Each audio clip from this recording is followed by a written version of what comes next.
The Majesty of Calmness by William George Jordan. Chapter 5. Failure as a Success. It ofttimes requires heroic courage to face fruitless effort, to take up the broken strands of a life work, to look bravely toward the future, and proceed undaunted on our way. But what to our eyes may seem hopeless failure is often but the dawning of a greater success. It may contain in its debris the foundation material of a mighty purpose, or the revelation of new and higher possibilities. Some years ago it was proposed to send logs from Canada to New York by a new method. The ingenious plan of Mr. Joggins was to bind great logs together by cables and iron girders, and to tow the cargo as a raft. When the novel craft neared New York and success seemed assured, a terrible storm arose. In the fury of the tempest, the iron bands snapped like icicles, and the angry waters scattered the logs far and wide. The chief of the hydrographic department at Washington heard of the failure of the experiment, and at once sent word to shipmasters the world over, urging them to watch carefully for these logs which he described, and to note the precise location of each in latitude and longitude, and the time the observation was made. Hundreds of captains sailing over the waters of the earth noted the logs, in the Atlantic Ocean, in the Mediterranean, in the South Seas, for into all waters did these venturesome ones travel. Hundreds of reports were made, covering a period of weeks and months.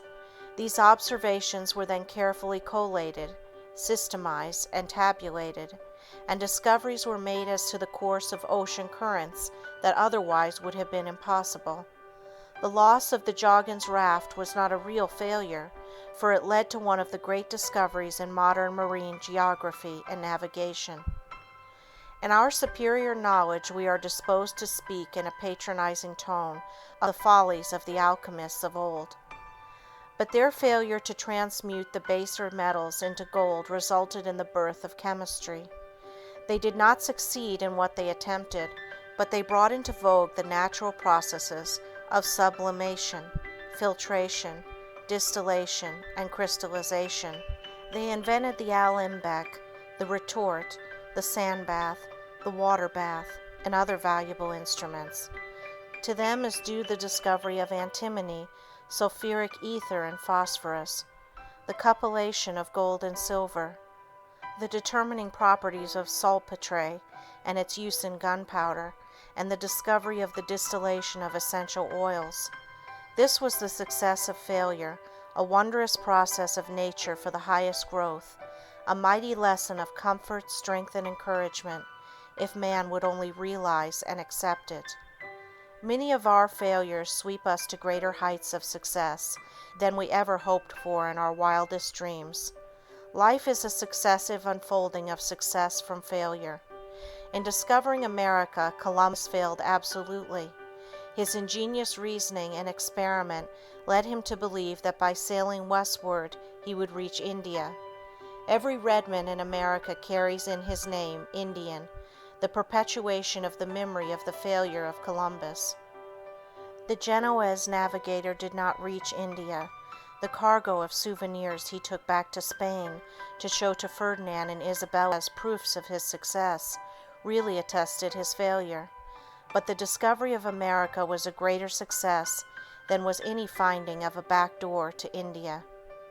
When David Livingstone had supplemented his theological education by a medical course, he was ready to enter the missionary field. For over 3 years he had studied tirelessly, with all energies concentrated on one aim, to spread the gospel in China. The hour came when he was ready to start out with noble enthusiasm for his chosen work, to consecrate himself and his life to his unselfish ambition. Then word came from China that the Opium War would make it folly to attempt to enter the country. Disappointment and failure did not long daunt him. He offered himself as missionary to Africa, and he was accepted. His glorious failure to reach China opened a whole continent to light and truth. His study proved an ideal preparation for his labors as physician, explorer, teacher, and evangel in the wilds of Africa. Business reverses and the failure of his partner threw upon the broad shoulders and the still broader honor and honesty of Sir Walter Scott a burden of responsibility that forced him to write. The failure spurred him to almost superhuman effort. The masterpieces of Scotch historic fiction that have thrilled, entertained, and uplifted millions of his fellow men are a glorious monument on the field of a seeming failure.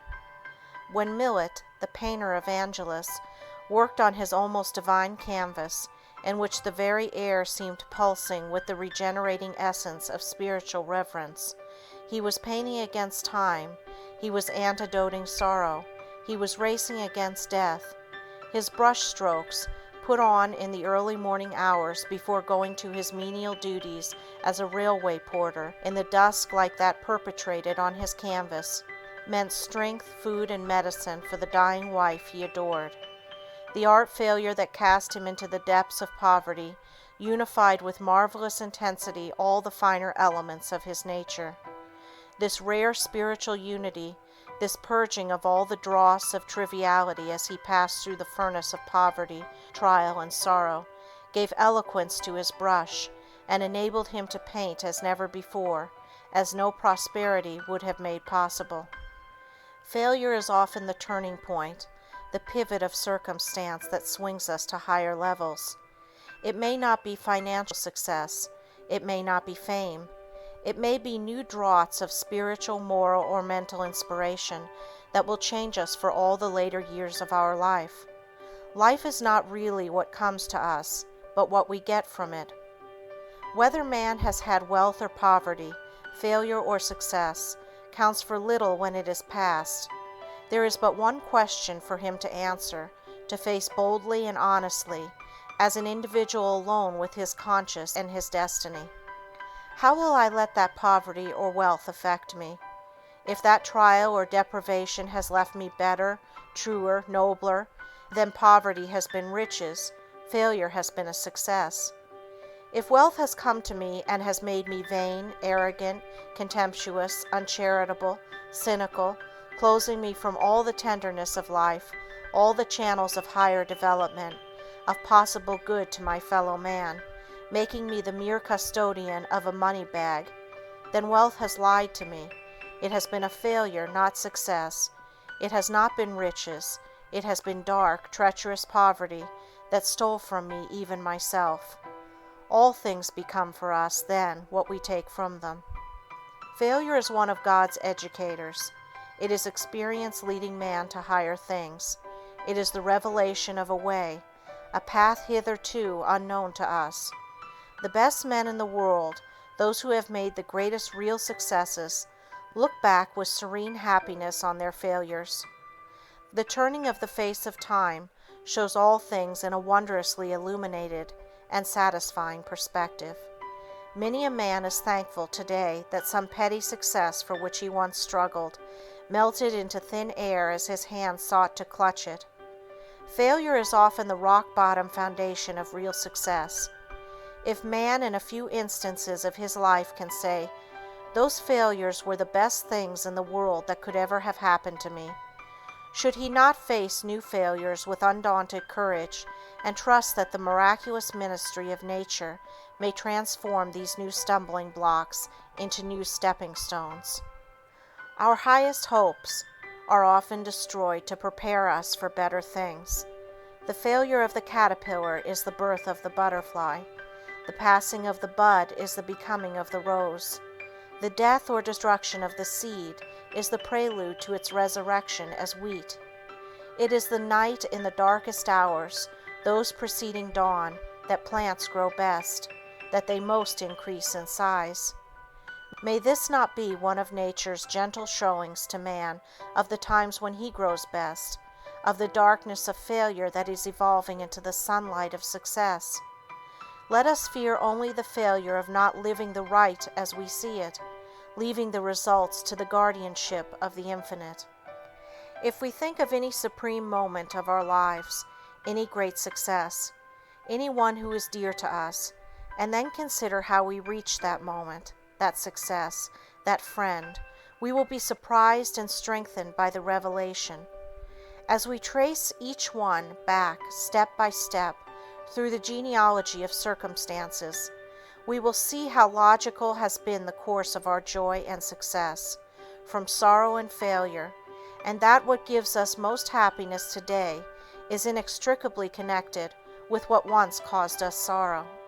Many of our rivers of our greatest prosperity and growth have had their source in their trickling increase into volume among the dark, gloomy recesses of our failure.